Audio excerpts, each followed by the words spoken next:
Bonjour et bienvenue à cette capsule qui traite d'une question universelle quand un ou une entrepreneur est à la croisée des chemins quant à la pérennité de son entreprise, au transfert de son entreprise. Mais par où commencer?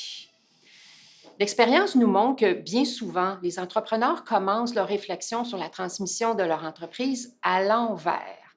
En fait, c'est qu'ils réfléchissent au début et même angoissent parfois avec les volets techniques. Quelles sont les options possibles? À qui je pourrais transférer? Est-ce qu'ils vont pouvoir me payer? Je vais pouvoir rester? Combien vaut mon entreprise? Ces questions sont importantes. Mais je vous annonce qu'il faut débuter par des questions sur soi, avant les questions techniques, comptables, fiscales et économiques. En tant qu'entrepreneur cédant ou prédécesseur, vous devez en tout premier lieu obtenir des réponses sur vous-même au sujet du transfert de votre entreprise. Et ce n'est pas du tout de l'égoïsme. Et ce n'est pas nécessairement facile parce que pendant toutes ces années, on s'est consacré à son entreprise et à sa famille et on s'est oublié. Voici venu maintenant le temps d'entamer cette réflexion-là. Quand on est sujet d'intérêt, c'est avec des questions qui ne sont pas nécessairement faciles à répondre, mais qui sont vraiment fondamentales. Les réponses obtenues à ces questions constituent un très bon début de plan de relève. Voici quelques exemples de questions que vous devez vous poser seul avec vous. Pendant combien d'années encore est-ce que je souhaite travailler au sein de mon entreprise? Et je veux travailler dans mon entreprise ou sur mon entreprise? Quelle est ma vision du transfert de la direction, transfert de la propriété de mon entreprise? Est-ce que ce sera un transfert rapide ou progressif du pouvoir? Quels sont mes objectifs personnels, mes objectifs professionnels? Et est-ce que j'ai des projets pour le prochain stade de carrière qu'on appelle la retraite? Mais est-ce qu'un entrepreneur prend sa retraite? Entrepreneur un jour, entrepreneur toujours. Est-ce que j'ai des projets pour cette étape importante? Maintenant, quels sont les talents et les habiletés que j'aime faire, que je maîtrise bien, que je souhaite continuer à utiliser, même à la pré-retraite ou à la retraite? Une autre bonne question, c'est quel sera mon rôle dans l'entreprise pendant et après le transfert? Une question fondamentale pour terminer, mais comment je fais le transfert de mes connaissances? Quand je dois faire ça? Et à qui je vais transférer mes dossiers, mes trucs du métier, mes connaissances?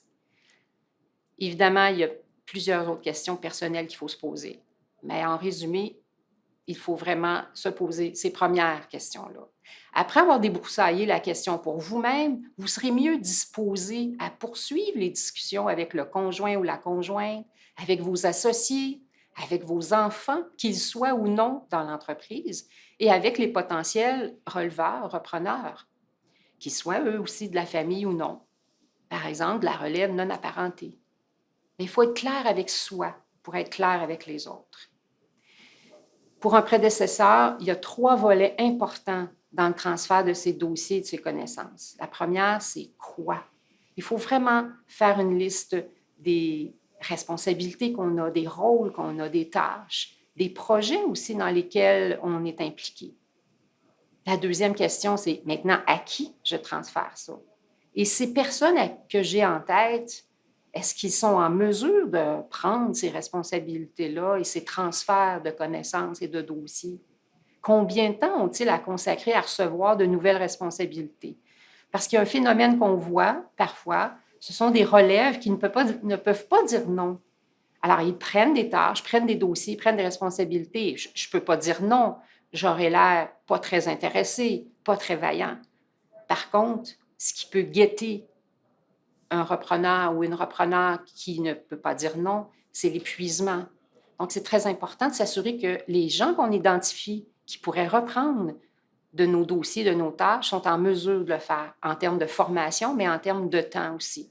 Et quel sera le ratio? Quel est le bassin de repreneurs potentiels? Est-ce que c'est un ratio de 1, mon poste, 1 pour 3, 1 pour 2, 1 pour 4? Alors, il y a combien de personnes dans ce bassin-là?